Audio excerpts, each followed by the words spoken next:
immigrant minors who attempted to cross the border. This year, there are going to be close to 100,000. That doesn't just magically happen. President Obama, who's going out there now saying, well, I didn't incentivize, I don't know where are they getting this crazy idea? Where are they getting this insane idea? That they should come across the border. And they're getting this crazy idea from the fact that the President of the United States has vowed not to deport anyone between the ages of 16 and 30 in the country illegally, from the fact that the President of the United States sued the state of Arizona for enforcing federal immigration law, and from the fact that the President of the United States has stood behind every effort by major cities, including Los Angeles, to become sanctuary cities. Just yesterday, the LAPD announced they wouldn't even admit requests from ICE to hold criminal illegal aliens 48 extra hours so we could find out if they were eligible for deportation. The mayor of Eric Garcetti said that. What was the Obama administration's response? Dead silence. But Jan Brewer says, we'd like to find out if people are illegal immigrants, and the President of the United States sues her. I wonder where these illegal immigrants got this idea. I wonder. And so the question becomes, what do we do? Because this president is a criminal, and the criminality is not going to end with him. Okay, well, we're watching here this idea that the President of the United States is going to end his tenure, and then we will move on into the... If Hillary Clinton is your idea of a non-criminal in the White House, I'd like to see your idea of a criminal in the White House. If you are... She hasn't declared her candidacy yet, obviously. But suffice it to say, the problem we have here is a systemic one. Because the founders wanted, the founders were desperate for, a check on the executive branch. The legislature will not do it. The legislature is not interested in doing it. The legislature is interested in getting reelected. And to do that, they just hand all their power over to a bunch of unelected bureaucrats, unelected regulators. Because that way, if something goes wrong, they blame the executive branch, and if something goes right, they take credit. Meanwhile, the Supreme Court of the United States is certainly no check and balance on the executive branch. Anybody who read the Hobby Lobby case as a check on the executive branch is missing the point, that we are one vote away from it not being. And also missing the point that Hobby Lobby could have established a broad mandate in favor of religious freedom and neglected to do so. It was a very narrowly tailored decision. The same thing was true of the NLRB, the National Labor Relations Board decision that happened the week before. Right? That particular decision was portrayed by the press as a slap against the Obama administration. It absolutely was not, as Justice Scalia explained in his concurrence. It instead set up a process whereby any time Congress takes a vacation more than 10 days, the President of the United States can appoint anybody he wants. That's in the decision. The states would have been the normal check on the federal government. This is what the founders thought. This is why the founders believed that the Constitution was a compact not only of the people but of the states. This is what it says in the Federalist Papers. It says, okay, well, the federal government will never get too big because the states won't stand for it. Well, that's been largely overthrown because of the nasty legacy of states' rights and what that has historically meant. That doesn't discredit the concept of states' rights, which needs to come back in a very major way in order to preserve freedom in the United States. And we need to disconnect the nasty history of states' rights from the fundamentally good principle of states' rights. But that has proved not to be enough of a check. The final check, unfortunately, is us. And we're seeing that. And what we're seeing in Marietta is that the buses are turning around. What we're seeing is that the American people don't understand a fundamental truth, and when they do understand it, they tend to turn toward our side. The American people do not understand a fundamental truth. That fundamental truth is that every government law, every government regulation is backed by a gun. Every one of them. In the end, the EPA regulations on how much water you use in your toilet. If you don't use the proper amount of water in your toilet, the first thing they will do is they will send you a fine. If you refuse to pay the fine, they will put a lien on your property. If you refuse to pay the lien, they will send an agent with a gun to your house to arrest you. And if you resist, they'll shoot you. Every government law is backed by point of gun. And now, if Americans realize this, if it occurred to them that this was the truth, they might be a little bit more careful about what exactly they decided to give people the power to do with a gun. Now, the left has this meme that folks on the right love guns. We love guns. You're right, we do love guns for self-defense.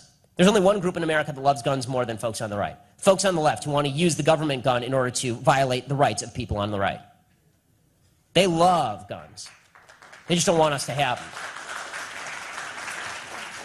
So for the final barrier between what really is a great American past and a tremendously awful American future, then the question becomes, what do we do? And I've suggested in the book that we can pass a law that would allow us to sue the Obama administration, sue the executive branch, hold them up in court. That would do something. You've heard people like Andy McCarthy push for impeachment. Sarah Palin today pushed for impeachment.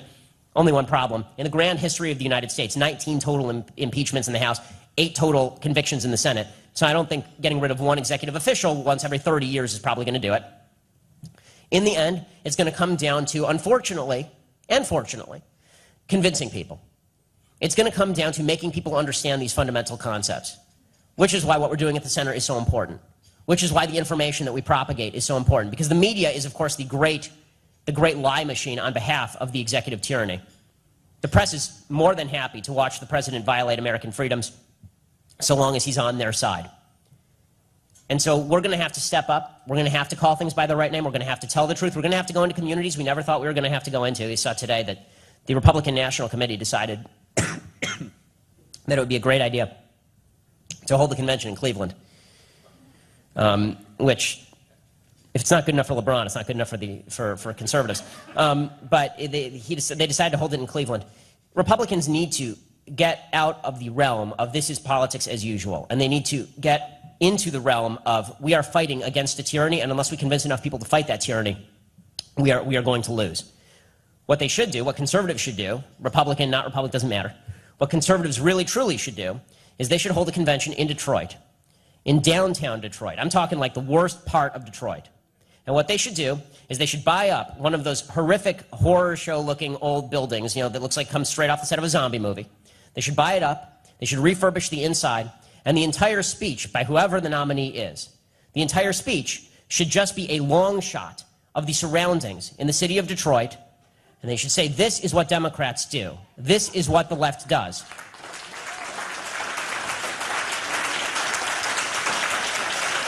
And more than that, the left will put a gun to your head in order to achieve this.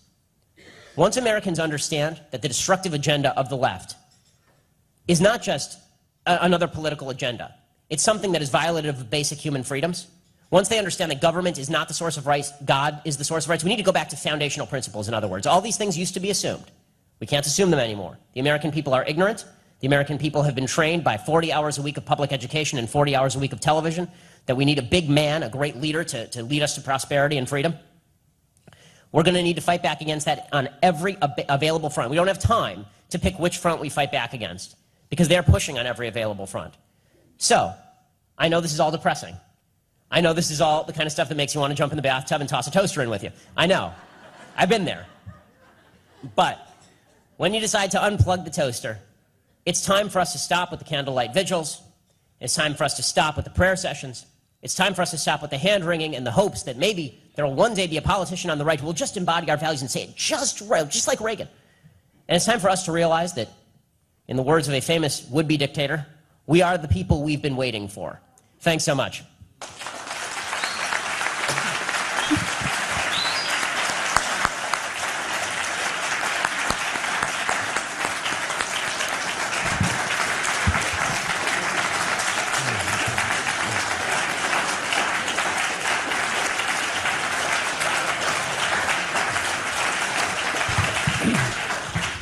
Because C-SPAN is taping, if anyone has a question, they need to line up here at the microphone. So if anyone has a question for Ben, please come up and ask. Yeah, sure. Let's see. Sorry. Yeah, come up to the mic if you... Sorry, I know it's a schlep. Ben, in addition to impeachment and the political ramifications of that, the House of Representatives has the power of the purse. Yes. No, this is absolutely Could you comment true. on that? Yeah, the House of Representatives should be, and this is what they should be been doing this all along. I recommended this to the House leadership, which of course they ignored.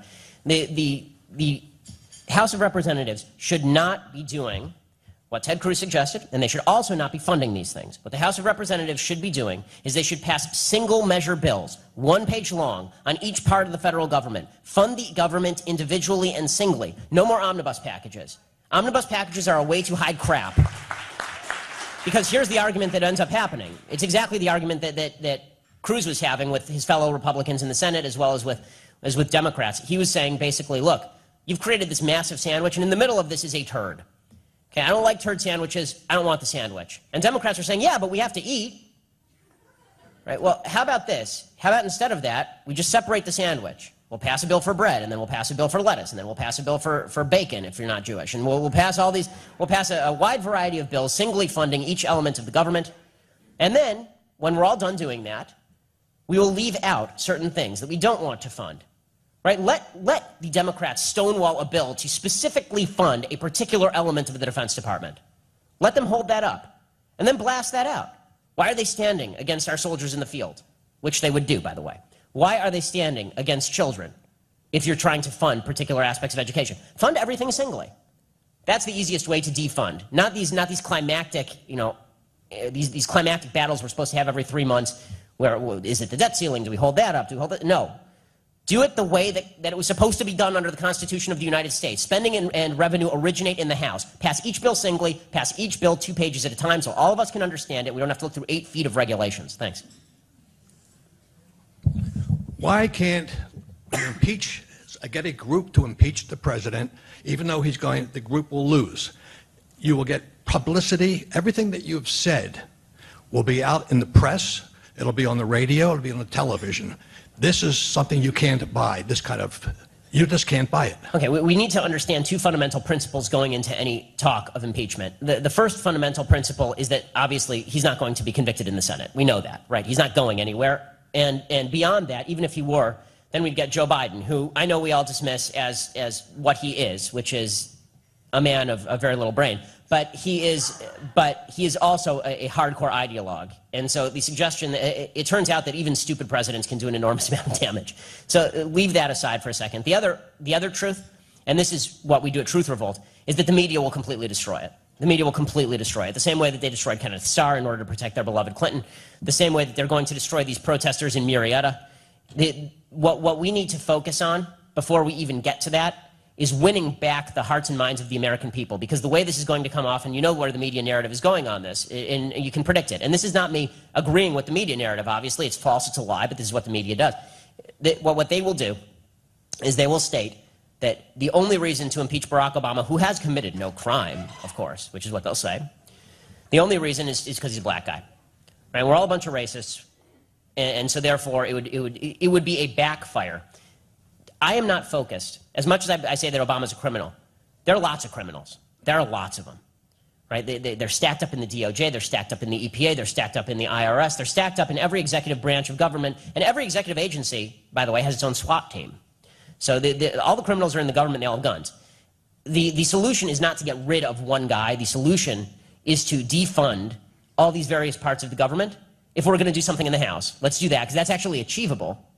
And then the solution is to work on convincing the American people that it's actually worthwhile being an American, because right now we don't have a battle in this country between one ideology that's American and another that's quasi-American. We have one that's American and we have one that is absolutely and utterly foreign and antithetical to American ideals. Excuse me. My question is, I think most of us know that all those emails that they claim that they've been destroyed or crashed, I believe in my heart that they will eventually be found. I believe that they've been backed up. They're probably backed up at the NSA. I'm sure. Yeah. The question is... When's the last time you lost your emails and you took a drill to your computer to get them out? That's what they did. They drilled a hole through Lois Lerner's hard drive. Legitimately. Yeah. When she said her computer was broken, they took a drill and drilled a hole directly through her hard drive. Exactly. Well, eventually they're going to be exposed, and we're going to learn about them. And once we learn that they're tied to the White House directly, my question to you is, do you think that will be enough will be the straw that breaks the camel's back, that some extreme action could be taken to remove this man from office? Well, I think that, again, this is, again, the impeachment question in a different guise. I don't think that there's going to be anything that encourages Democrats to impeach their own president. It's not going to happen. What we should be focused on is the portrayal of folks who are criminals. And that's why I think it's important to speak of them as criminals. And it's important to recognize the criminality and the absolute evil of so many folks in the executive branch, because it is evil to violate the rights of other people. As far as the IRS scandal, I actually do not believe that the emails will be found. I believe that if they are found, I don't think there will be a smoking gun, because Barack Obama is a lawyer, and all lawyers know the fundamental rule of committing a criminal act: don't put it in writing. I highly doubt you're ever going to find an email directly from Barack Obama to Lois Lerner saying, you know, it'd be awesome if you just went after the Tea Party patriots here. I really don't think that you're going to dig that up. And you don't need to. I mean, that's what's so insane. In this country, you don't need to do that. This is what the Racketeer Influenced and Corrupt Organizations Act, the RICO Act, was created in 1970 to go after the mafia. The premise of that act was that it was very difficult to tie the heads of the mafia, the Don Corleone figures, from to the Luca Brasi figures, because there was never a direct chain of command. Right? There was never a direct order. So they created RICO to say, okay, it's obvious that you wanted this person to be killed. You're obviously a conspiracy. And so now we're going to drag you all into court together. That's what the executive branch is. It is a mafioso organization. The President of the United States never needs to say to Lois Lerner, target 501c4s on the other side of the aisle. All he has to do is make a bunch of speeches about how Citizens United is evil and terrible, and wouldn't it be great if somebody did this? And a bunch of senators on the Democrat side of the aisle need to send a letter, which is what they did, to the IRS saying, please target some Tea Party groups, and magically, voila, Tea Party groups targeted. And then, of course, you have people running to the microphones to declare it a phony scandal. Here's the problem. The media has such utter control over the narrative in this country, and this is why we're going to, I've been begging folks. There are folks on the right, and they will drop $400 million on crappy ads in far-flung areas of Virginia for Mitt Romney, right, that nobody will ever see. Those $400 could buy a network. I mean, honest to God, for a couple $1 billion, you could buy NBC. Right? If we're actually going to do this, then let's do it right. Let's get into the business of taking over the things people watch. It's amazing. I mean, we on the right, we're acting like it's still 1790, and now it's time for us to print up and distribute a bunch of pamphlets. Pamphlets are great. Okay, they are. They're wonderful. But it turns out that most people my age have never read a pamphlet. Most people my age don't even know what a pamphlet is. Is it some sort of e-book? What is it? Right? Pamphlets are important. They really are, because they get people who are the people who actually have money to read about the situation. They get people to distribute. But you really want to do something? Why don't you go to where the crowd is? We're such fuddy-duddies over on the right that we're lecturing young people about what we wish they liked, what we wish they watched, what we wish they did with their free time, instead of saying, oh, well, what you actually do with your free time is not study Hayek. Wow, shocker. What do you actually do with your free time? Oh, it turns out that you watch NBC. It turns out that you watch CBS or ABC. It turns out that you go to websites like BuzzFeed. Instead of going where the crowd is, we're standing out on the street corner with the signs saying the end is near, and then we expect everybody to sort of resonate to us. That's not the way that it works. If we're going to spend our money, let's spend our money smart, let's put our money where it counts, and let's stop worrying about local TV ads that, by the way, everybody my age TiVo'd through. There's this invention, it's called TiVo. You go through the commercials, it's magic. Everything that you have said to us today is true, and I'm sure everybody here understands you completely. It appears as though pretty much the fix is in. The low information voters are not us or most of our friends, although we do have these friends. And so that's a bad move on your part if you do, but continue. I have two points. Point one is, how do we reach the low information populace when we can't get around the media and we can't get the information out? And for those of us who have friends who are low information voting Democrats, who think they're Democrats because they don't understand what it means now, what in a sentence or two This is the right question. This is totally the right question. Thank you. Right, the right question is not what do we do about Obama. Particularly, the question is not what do we do about the criminality of this particular administration. The question is, how do we reach people? How do we talk to them on a level that they understand? And believe it or not, me citing the Arms Export Control Act is not going to do a lot of good with people my age who don't know that arms are not those things that Jillian Barberie has on her body. The answer is actually, nobody has spelled this out better than my mentor, David Horowitz. Nobody has spelled this out better. You have to speak the language of morality. You must speak the language of morality. The left wins because nobody on the left knows anything about politics. They know you're evil. That's it. They know you're a racist, sexist, bigot, homophobe who hates the poor. Right? That's what they know about you. And it's not they think that about you. They know that about you. Deep down, they know all these evil things about you, which is why Thanksgiving dinners are always so awkward if you're unfortunate to have Jewish relatives or you have friends on the left, which are the exact same focus group.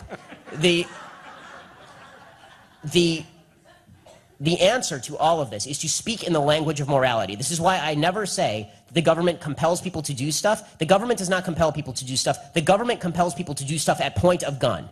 Why do I say that? Because leftists are scared of guns. Right? When we say the government compels things, people say, oh, well, compulsion. Well, that's just like taxes, right? No. That's somebody coming to your house in the middle of the night with a SWAT team, with a gun, pointing it at you and dragging you off to prison for not doing what they want. Right? That is what we are facing. Right? When it comes to the left, it's not, when we're such idiots, honestly. We were constantly arguing about whether our tax program is more efficient than their tax program. It's not about efficiency. Barack Obama gave the right answer to the wrong question, right? When he was asked in 2008, would you raise the capital gains tax, even if it means less revenue to the government? Would you raise it? He said yes, for purposes of fairness.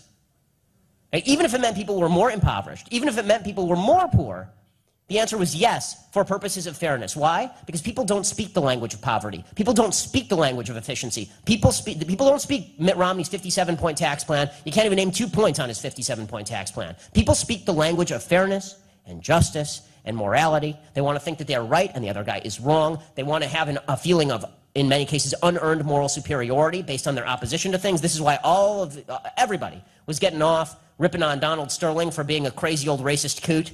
Did they accomplish anything? No. But they felt real good because they got to go around telling all their friends that Donald Sterling was a racist old coot. Right? This is what they do. So, speak their language. In other words, next time they say something like, I believe in the minimum wage, then you should say, why exactly is it that you want to put a gun to the head of a business owner and force them to pay something? Why is that okay? Why isn't that violative of basic principles of consent? Like you over here, you like gay marriage because you say that 2 men should be able to wed each other, but those 2 men shouldn't be able to do business with each other in a mutually agreed relationship? So if instead of them having sex, they were actually just, one was signing a check to the other to paint his car, then you're saying that's not okay? And that you're going to take a gun and put it to the head of one of them in order to make that happen? It's because you're a totalitarian. Right? This is the truth. The left is totalitarian. You don't have to feel bad about saying these things. And when you talk about the inefficiencies of the left's social policies in the inner city, who gives a crap? This is really, I mean, honestly, that no one in the inner city is thinking about, wow, this really is not very efficient. What they're thinking is there are a bunch of Tea Party, Ku Klux Klanners out there who are going to invade their inner city and burn down their houses. Why do they think that? Because they're Democrats and apparently some Republicans, Dad Cochran, who actually have been doing this sort of stuff, have been saying this sort of stuff. The answer to that is that the real racists are and always have been folks on the left who wish to exploit racial division in order to pay off their cronies. The reason the education system sucks in the inner city is because the left wants to pay off its union buddies at the expense of black kids. The reason that the left has not done anything for the inner cities despite years of dominance in Detroit, the reason is because they wanted the violence. And it is about intent. It's not about effect.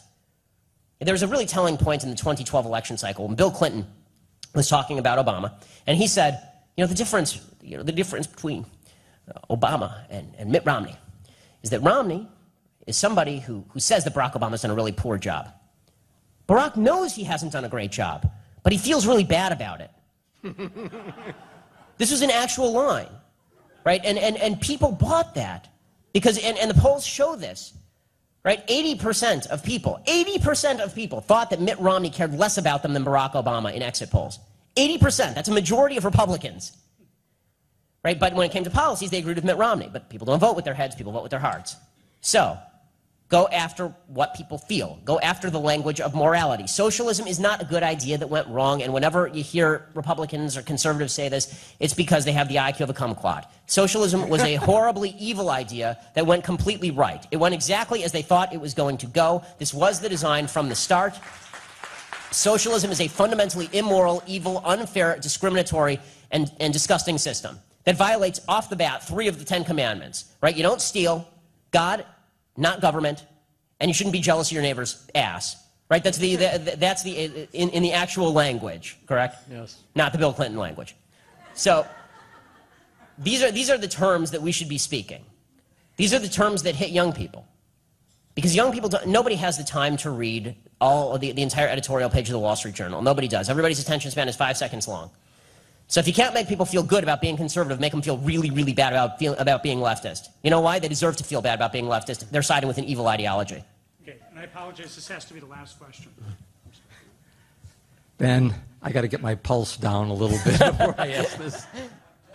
I really want to thank you for an informative, exciting, educational talk that is enlightening for everybody. I have... Oh. No, thank you. I have 2 questions hooked together but totally separate because I don't want to be mistaken with these questions. Number 1, you discussed about the ideological foundings of President Obama, but I didn't recall hearing you talk about what some psychologists have talked about, his narcissism, which is his inability to see where he's wrong. Then the second question, and separate, are you going to run for office someday? As far as the first question, and thank you for delinking the questions. I see now why you did that. As far as the first question as to his narcissism, yes, of course, President Obama is a dramatic narcissist. Most people who run for office are, which is why we de-linked the question. The first requirement of running for office should be that you desperately do not want to run for office. That would be a good start. But as far as President Obama, his narcissism, yes, he's an egoist, but this goes along with the overweening sense of self that comes along with a nihilistic atheism resulting in his ideology. This is what the left is all about. It's all about narcissism. It's about your feelings. It doesn't matter if that black kid in the inner city gets shot in the face a couple of times. All that matters is that you feel good about what you say about the black kid who got shot in the inner city, even if you didn't save him or you're not going to save his neighbor. Leftism is all about narcissism. It's all about helping yourself, because socialism is about narcissism. Socialism is based on the fundamental premise, I'm breathing, I'm here, feed me. Okay, it turns out that my 5-month-old baby is a socialist. She is, right? She's hungry, I feed her, she poops, I clean her. Right? She's cuter than the vast majority of socialists I know, and the nice thing is, at a certain point, I know she'll grow out of it, unlike the rest of these idiots. But socialism is all about selfishness, it's all about narcissism, it's all about an overweening sense of superiority based on nothing you've ever done. Because socialists, by and large, do not build businesses, they don't make people's lives better, they don't increase the efficacy of government, they don't make people's prosperity happen. They don't do any of these things. They didn't build that, in other words. But they take credit for that because it makes them feel better. So that's the answer to the first question. Of course he's an egotist. Of course Hillary Clinton is an egotist. Of course Joe Biden is a massive egotist because he's not even smart and he's an egotist. As far as the second question, would I ever run for office? There's too much work to be done. There's too much work to be done. So I could be like, any myriad number of congresspeople who are locked into battling over specific provisions of 400-page laws. I could be locked into, working on committees that debate all day and do nothing and then are overruled by the president at whim. Or I could work to change the fundamental ideology of the country. And it won't matter if elected, or if Ted Cruz got elected, or if Rand Paul got elected, or Mike Pence, or Bobby J, or any of these folks. If the American people don't begin to understand what America is all about. And we've lost that. We've lost that. We think July 4th is about barbecues. And more than that, we think it's about food stamp barbecues. Right? We think that the American founding is about the idea that government is supposed to provide for me. We have all become infantilized. We are all adolescent in our approach. It's interesting, last night, kind of slightly off topic, but not really. Last night, I was beginning to realize for the 1000th time that since my baby was born, she's completely destroyed my emotional life, because I used to be the guy who was utterly insensitive and callous, and it was fun. And last night I'm watching AMC because I'm an old man, and on AMC they're showing Carousel. I'm a big musical fan. My dad writes musicals, and so they're showing Carousel, and it's about halfway through the movie, and my wife needs to do some work, so I flip off the TV and I turn on YouTube and I watch, and this is where I'm not an old person, and I watch the end of Carousel on YouTube. And so I'm sitting there crying like a baby, and I'd seen the musical. I mean, I've seen it many times performed, and now I'm sitting there crying. And my wife looks at me and she says, "Why are you crying?" And I said, "Well, I'm watching the end of Carousel." She says, "Well, what happens?" Spoiler alert for those who missed it in 1954. What happens at the end of Carousel is that Billy Bigelow, who has been killed halfway through the musical, he comes back and he's supposed to, and he's given this one chance to tell his wife and his daughter that he loves them so they can move on.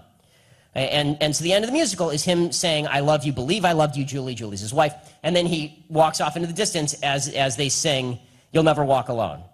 Right? That's the end of the musical. So I tell my wife this, and of course she starts crying. I say, "You're not even watching it. Why are you crying?" The point is this. For those of us who are responsible, for those of us who care about children, have children, care about the future, recognize our own mortality, realize there's something beyond ourselves, this is not a fight we can afford to lose.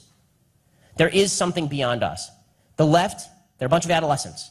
They don't care about the next generation. In fact, they're willing to bankrupt the next generation so they can have a good old time right now.